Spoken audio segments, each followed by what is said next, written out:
조갑제 TV 시청자 여러분 안녕하십니까? 2019년 10월 30일 오전 11시 50분입니다. 오늘 스타벅스에 갔더니 크리스마스 캐롤이 벌써 나오고 있었습니다. 올해가 다 간 것 같은 기분이 들고요. 내일은 10월의 마지막 날입니다. 10월은 세계사적으로 큰 사건이 많이 나는 날입니다. 한국에서도 11.6 사건이 있었죠. 그리고 지난 10월 광화문은 뜨거웠습니다. 10월 3일, 9일, 25일 국민 대집회가 열렸습니다. 10월의 어느 멋진 날이라는 노래는 결혼식장에서 가장 많이 불려지는 노래인데, 그 노래는 노르웨이 사람이 작곡을 했는데 원 제목은 10월의 노래가 아니고 Spring to Serenade, Serenade to Spring, 그러니까 봄 노래입니다. 그리고 이용이 부른 잊혀진 계절이 아마 내일 10월의 마지막 날에는 전국에서 울려 퍼질 것이라고 생각을 합니다. 지금 대한민국을 둘러싼 상황은 10월의 이 멋진 날에 어울리지 않게 아주 곤란하게 돌아가는데, 그 원인 제공자가 여러 사람이 있는데 어떻게 보면 가장 큰 원인 제공자는 트럼프 대통령입니다. 이 트럼프 대통령이 대한 정책뿐만 아니라 핵 문제라든지 안보 문제를 다루는데 혼자서 결정을 하니까 여러 가지 위험성이 많이 노출되고 있습니다. 최근에는 시리아에서 1000명의 미군을 빼버렸더니 그 지역이 일대 혼란 지역으로 되어서 단장 전투가 일어났습니다. 터키가 시리아 영내로 침공한 거죠. 다른 나라 영토로 들어간 겁니다. 이건 아무리 시리아가 내전 중이라고 하더라도 국경선은 있는 것 아닙니까? 국경선 무시하고 들어와가지고 쿠르드족을 지금 소탕하고 있고, 이런 와중에 또 IS 수개를 사살하고 하는 이런 일들이 동시다발적으로 일어나고 있는데, 최근에 매티스 미 국무장관의 이 스피치라이트를 했던 가이 스노드 그레스라는 사람이 홀딩 더 라인이라는 책을 썼는데, 이것은 매티스 국방장관을 인터뷰를 해서 대필한 것 같은 느낌이 들 정도로 매티스에 의존해서 쓴 글입니다. 홀딩 더 라인이란 말은 방어선을 지킨다, 그런 뜻입니다. 여기 보면은 트럼프 대통령이 무슨 이유에서인지 한국을, 그리고 주한미군을 매우 싫어한답니다. 전에도 몇 번 소개해 드렸는데요. 워터게이트 특종기자 밥 우드워드가 쓴 Fear, 공포라는 책에도 그런 장면이 생생하게 묘사되어 있었는데, 이 매티스의 증언에도 이런 이야기가 나옵니다. 그러니까 취임하자마자 한국, 일본, 독일 등에서 미군 병력을 철수하고 할 수 있는지를 국방장관, 국무장관에게 물었다는 겁니다. 트럼프가.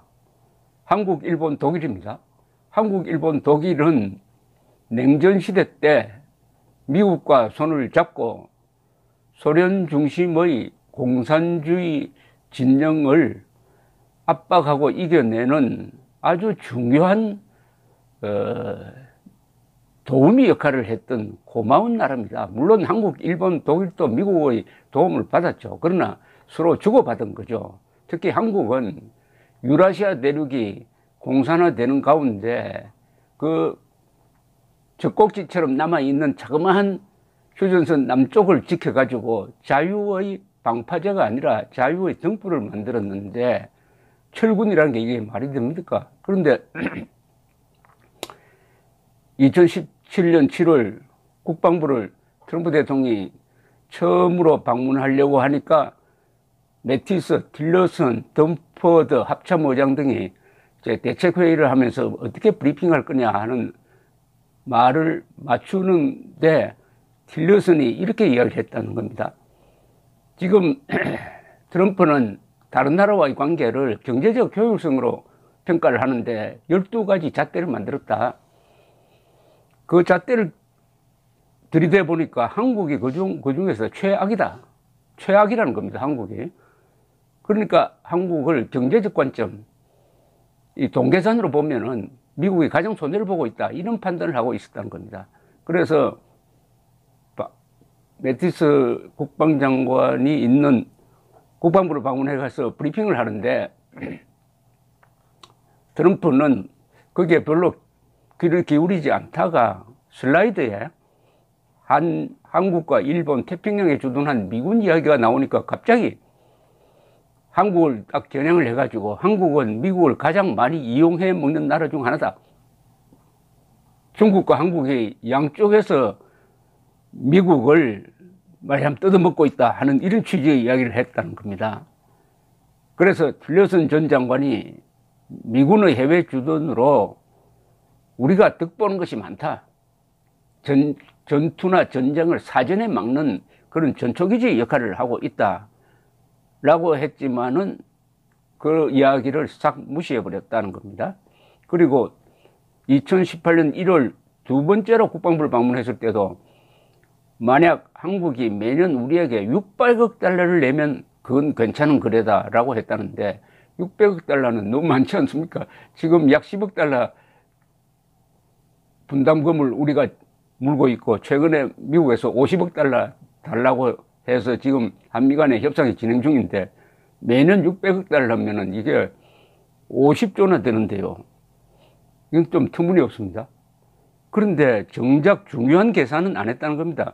작년 싱가포르 회담 직후에 갑자기 김정은이가 그토록 학수고대하던 한미 군사훈련 중단을 발표를 했습니다. 돈을 아낀다면서. 그런데 얼마나 아끼는지 계산도 안 됐고 그렇게 발표한 이후에 비로소 백악관이 국방부에 한미 연합훈련 중단으로 세금이 얼마나 줄어들었는지 알아보라는 지시를 했다고 합니다. 이보다 더 자세한 증언은 그 밥 우드워드의 책에 나옵니다. 이게 2018년에 나왔는데요. 이 밥 우드워드 기자는 취재력이 아주 뛰어나니까 회의 참석자들이 일일이 만나가지고 그 상황을 재구성합니다. 그래서 읽어보면은 바로 그 현장에 우리 독자가 있는 것 같은 느낌을 드는데, 예컨대 2018년 1월 19일 백악관의 국가안보회의 장면입니다. 여기서도 주로 주한미군이 거론이 되었어요. 하여튼 주한미군, 주일미군은 그렇지 않는 것 같은데 주한미군을 빼고 싶어서 이 안달이 난 것 같습니다. 이걸 김정은이가 지금 잘 이용하는 거 아닙니까? 그리고 국내에서도 반미, 그리고 문재인 정권 핵심부에 있는 반미 성향의 운동권 출신들이 있으니까 이 3자의 어떤 역학관계가 결합이 되면은 황당한 일이 벌어질 수도 있는데 다행히 장군들이 반대를 하고 있습니다. 트럼프는 빼고 싶은데 트럼프는 한국을 때리고 장군들은 한국을 감싸는 어떤 코미디적인 상황이 지금 벌어지고 있습니다. 이 밥 우드워드의 책에 따르면은 트럼프가 문재인 대통령을 매우 싫어했답니다. 그래서 한미 FTA가 자기들한테 일방적으로 불리하게 되어 있다면서 문 대통령에게 전화를 걸어가지고 180일 안에 재협상이 성공하지 못하면 협정을 파기하는 편지를 보내겠다고 했다가 나중에 말려서 보내지는 않았습니다. 그런데 이런 관계를 잘 아는 이 핵심 인사들이 이렇게 두다가는 한미 관계가 크게 문제가 되겠다. 더구나 트럼프는 문재인 대통령에게 한국이 사드 배치 비용을 부담해야 한다. 왜 우리가 거기에 미사일 방어 시스템을 갖다 놓느냐라고 불평도 하고, 그래서 이걸 수습을 하기 위해서 작년 1월 19일에 대책회의를 열었는데 거기 참석한 사람은 이미 다 나간 사람이네요. 켈리 비서실장, 이 군인 출신입니다. 맥마스터 안보보좌관, 이분도 나갔습니다. 딜러슨 국무장관, 이분도 나갔죠. 그리고 제임스 매티스 국방장관은 작년 12월에 나갔습니다. 그래서 자기들끼리 모여가지고 이제 대책회의를 하는데 매티스 국방장관이 이렇게 농담을 했답니다. 우리 대통령은 중국, 러시아, 이란, 북한 등 적대국보다 한국을 더 심하게 대한다. 이렇게 하면서 회의를 하고 있는데 트럼프를 모시고 왜 주한미군이 중요하느냐를 이제 브리핑을 하는 겁니다. 그런데 트럼프는 앉자마자 한국에 대규모 병력을 주둔시켜 우리가 얻는 게 뭐냐? 대만을 지켜서 무엇을 얻느냐?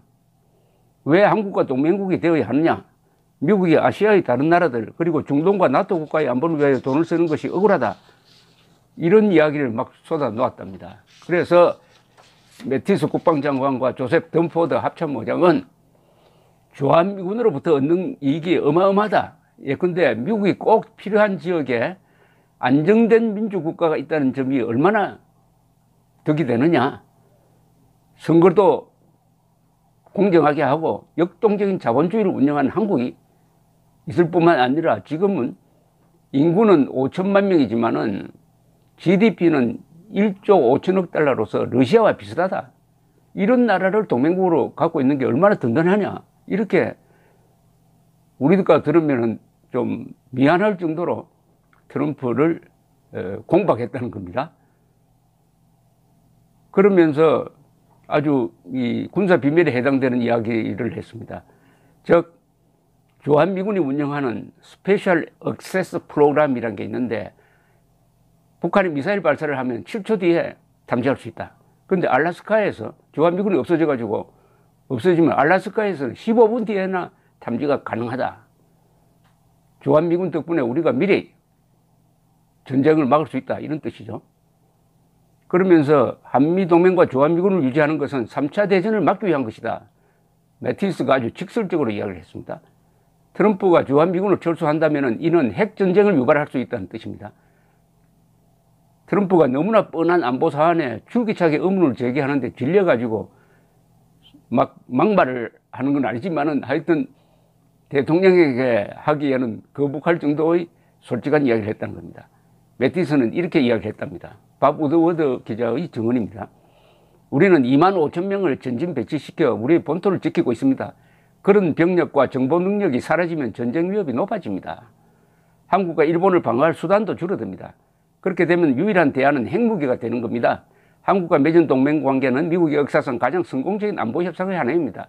즉 주한미군이 미국을 위해서도 소중한데 특히 핵전쟁으로 비화되는 것을 사진에 막는다. 이런 뜻입니다. 트럼프도 물러서지 않고 한국과 중국과 무역을 하면서 너무 많은 적자를 본다. 나는 그 돈을 국내에 쓰고 싶다. 다른 나라들도 미국과 안보관계를 맺은 것을 기회로 삼아 우리 돈을 훔쳐가고 있다. 매티스도 물러서지 않고 전진 배치된 병력은 우리의 안보 목적을 달성하는 데 돈이 가장 적게 드는 방법입니다. 주한미군을 철수시키는 것은 동맹국들을 하여금 우리를 믿지 못하게 만들 것입니다. 덤포드 합참의장도 거들었어요. 우리가 한국에 전진 배치하는 데 쓰는 돈은 연간 약 20억 달러이고 한국이 8억 달러를 부담합니다. 미군이 받는 월급에 대하여는 한국에 부담시키지 않습니다. 다른 나라들의 부담금을 다 합치면 우리는 본토를 지키기 위하여 연간 40억 달러를 지원받고 있는 셈입니다. 그래도 트럼프는 우리는 뜯어먹히고 있어요. 특히 나토 국가들로부터. 우리가 중동에 쓴 돈이 7조 달러나 됩니다. 1조 달러를 국내 인프라에 투자하기도 어려운데 말입니다. 요거는 조금 일리가 있어요. 뭐냐 하면은 이라크 전쟁, 아프가니스탄 전쟁에 돈을 7조 달러는 아니죠. 하여튼 조 단위로 쓴 겁니다. 그러니까 그런 말을 하고 트럼프 나가버렸답니다. 그러니까 매티스 국방장관은 친지들에게 트럼프의 안보에 대한 이해력은 초등학교 5, 6학년 수준이다. 이런 이야기를 했고, 틸러슨은 나중에 머저리다라고 이야기를 했고, 이게 또 언론에 보도되면서 딱 찍혀 있다가 틸러슨도 매티스도 아주 좋지 않는 모습으로 퇴장을 했습니다. 그나마 이런 분들이 한미동맹의 가치를 정확하게 알고 한국을 적극 대통령 앞에서 변호했다는 이야기를 들으니까 고맙기도 하고 코미디 같기도 해서 소개해 드렸습니다. 감사합니다.